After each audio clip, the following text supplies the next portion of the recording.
Bonsoir à tous. Je fais une deuxième vidéo ce jour pour donner mon avis sur ce qui se passe actuellement là. Je vois qu'il y a des organisations qui sont sorties, qui ont pris fait et cause pour une coalition. Et qui font appel, qui ont même lancé une pétition, un message au président Kamto de s'allier à monsieur Issa Tiroma. Je tiens ici à préciser qu'il faut rappeler et respecter l'opinion de tout un chacun. Seulement, je pense qu'aujourd'hui, beaucoup de personnes se sont battues pendant une vingtaine d'années, une dizaine d'années pour avoir Maurice Kamto à la magistrature suprême. Parce que beaucoup de personnes se sont vues en la personne de Maurice Kamto comme le leader capable du changement. Soit, également, beaucoup de Camerounais ont usé du tribalisme pour nous faire comprendre que Maurice Kamto étant bamiliqué, beaucoup de personnes ne pouvaient pas le supporter. Beaucoup de personnes ont usé de son âge pour dire monsieur Kamto a 72 ans, il est vieux, il faut donner aux cinquantenaires et en haut en dessous.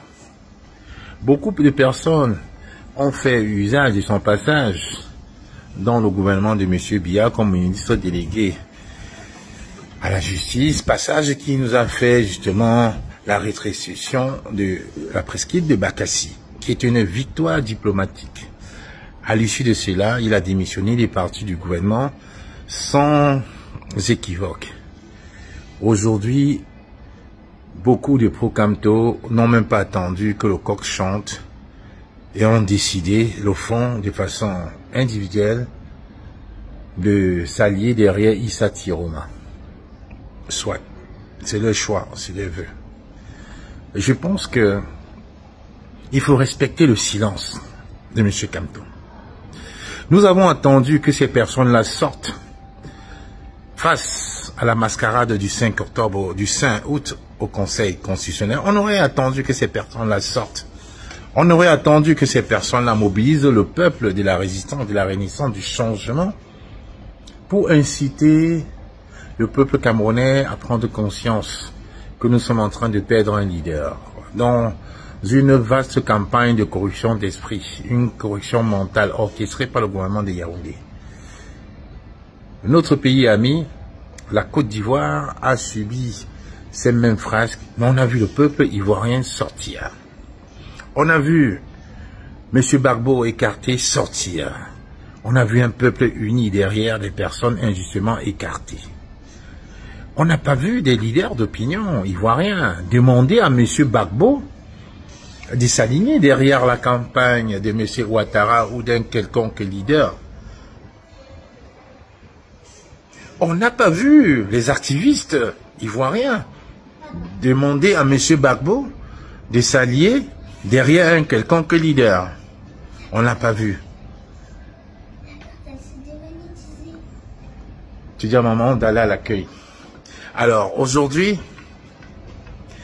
on nous parle d'une alliance avec M. Kamto, avec M.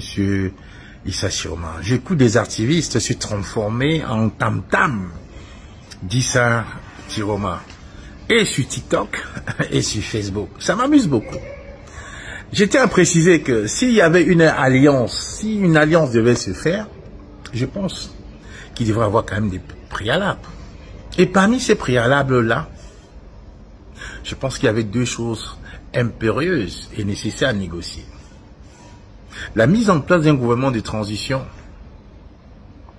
et l'organisation des élections dans un délai maximum de 2 à 3 ans. Délai maximum à 3 ans. Si le but effectivement est de chasser M. Biya comme certains l'écrivent, comme certaines organisations l'écrivent, alors un partenariat gagnant-gagnant serait la mise en place d'un gouvernement de transition. Et là, on pourra s'aligner derrière Issa Tiroma Bakari ou un quelconque candidat capable de gagner M. Biya à plate couture. Il faudrait cela. Il faudrait également s'assurer que les élections couplées législatives et municipales se feront dans un intervalle raisonnable de moins de 6 mois après les élections d'octobre, dont mars, avril, mai, maximum 2026. Avec juste ces 2 préalables, on pourrait parler peut-être de se lier derrière un candidat.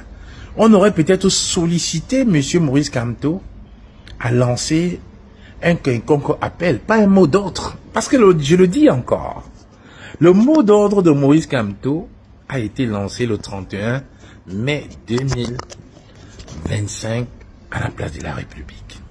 Le seul endroit où il peut organiser une manifestation sans qu'on ne vienne l'interdire, on vient le séquestrer. C'était à la place de la République.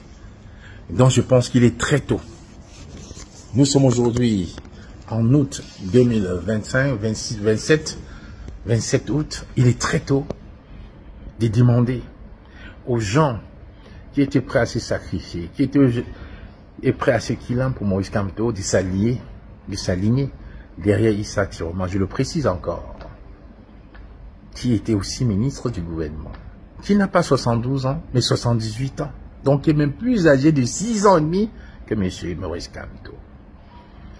Il faudrait donc que ces préalables-là soient faits et qu'on puisse mettre dans la tête, dans la conscience collective, qu'un Bamileke peut supporter Maurice Kamto sans qu'on dise qu'il supporte Maurice Kamto parce qu'il est Bamileke. Puisqu'on le voit aujourd'hui avec Issa Tiroma. Vous avez vu, le tribalisme a baissé.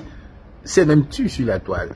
On ne parle pas des nordistes qui seraient des tribalistes. On ne parle pas d'eux. Mais quand beaucoup étaient derrière Maurice Kamto, on disait on vote Maurice Kamto parce que c'est le frère du village. Donc plus sérieusement, vous ne pourriez pas demander à Maurice Kamto, aux partisans de Maurice Kamto, qui ont battu le pavé contre le système de M. Biya, contre la France-Afrique depuis 2018 au minimum, d'aller s'aligner derrière Issa Tiroma sans préalable. Vous ne pourriez pas. Le corps n'a pas chanté 3 fois que vous aviez à retourner votre veste. Vous êtes en train de choisir une communication pour pousser les gens là. Et en même temps, vous demandez à Maurice Kamto de donner le mot d'ordre. Qui est fou? Oh, l'argent, les calculs politiques, le matu, c'est quand même incroyable. Si quand moi, je devais demander à quelqu'un de s'aligner derrière Issa Tiroma, je me rassurerais en amont que tout le monde se mettra derrière Issa Tiroma pour chasser le régime de M. Biya Paul Bibondoh, de 43 ans de pouvoir, de 50 ans de règne sans partage au Cameroun, en organisant des élections nouvelles dans un délai de 2 à 3 ans maximum. Ça nous laisse autant de modifier le code électoral qui est désuet, d'organiser des vraies élections présidentielles dans ce délai de 2 à 3 ans et de s'assurer également que les élections couplées et législatives se feront dans le premier trimestre de 2026. Voilà comment on pose les préalables. Voilà comment on pose les conditions pour s'aligner derrière un candidat. Il y en a tellement. J'ai cité juste ces 2 conditions-là. Pour que le bas peuple puisse comprendre. Il y a d'autres préalables. Il y a d'autres arrangements. Je suis conscient que la politique est dynamique. Mais il ne faut pas être plus royaliste que le roi. Ne soyons pas plus royalistes que le roi. Ne faisons pas en sorte que des gens disent « Ah, c'est nous qui avons lancé ça en premier. » Non. La politique, ce n'est pas un jeu. Ne soyons pas plus royalistes que le roi. Respectez le silence de Maurice Kamto. Je m'appelle Kamwa. Kamwa la Panthère. Je vous souhaite une bonne soirée.